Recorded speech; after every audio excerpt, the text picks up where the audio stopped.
السلام عليكم ورحمة الله وبركاته. عمرك سألت نفسك ليه في حيوانات بتعيش سنين طويلة في الطبيعة، لكن أول ما تتحبس في مكان مقفول حتى لو كان نظيف وفيه أكل وشرب ورعاية تبتدي تضعف وبعد فترة تموت؟ ليه كائن قوي وضخم ومتأقلم مع الحياة مجرد ما يتحط في قفص يتكسر من جوه من غير جرح ومن غير مرض واضح؟ السؤال ده شكله بسيط، لكن إجابته أعمق بكتير مما أغلبنا متخيل. إحنا كبشر متعودين نفكر إن الحياة معناها أكل وشرب ونوم. لو التلاتة دول موجودين يبقى كده تمام. بس المشكلة إن في كائنات كتير الحياة عندها معناها مختلف تماماً. في حيوانات الحركة عندها مش رفاهية ولا نشاط زيادة، دي جزء أساسي من تصميم الجسم نفسه. زي ما قلبك محتاج ينبض والرئة محتاجة تتنفس، في كائنات محتاجة تتحرك علشان تعيش.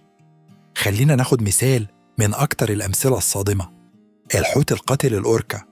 الأوركا في الطبيعة واحد من أذكى الكائنات على الأرض، دماغه كبير ومعقد وعنده ذكاء اجتماعي عالي جدا. الأوركا مش كائن بيعيش لوحده، ده بيعيش وسط مجموعة وليها نظام وتواصل وعلاقات قوية.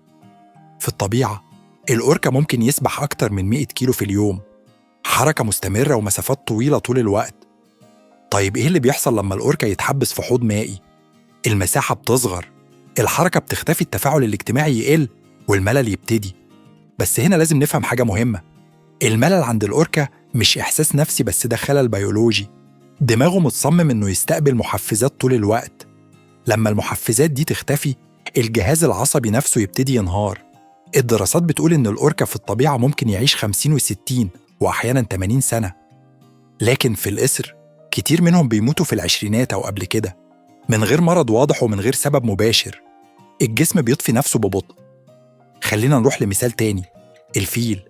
الفيل حيوان ضخم لكن جسمه مش متصمم إنه يقف ثابت فترات طويلة. في الطبيعة الفيل بيمشي مسافات طويلة كل يوم. المشي ده مش طرف، ده اللي بيحافظ على مفاصله ودورته الدموية وتوازنه العصبي. لما الفيل يتحبس في مساحة صغيرة أو حديقة حيوان حركته تقل، إيه اللي يحصل؟ المفاصل تبتدي تتأكل، العضلات تضعف، والفيل يبتدي يعمل حركات غريبة زي إنه يهز جسمه أو راسه يمين وشمال بشكل متكرر.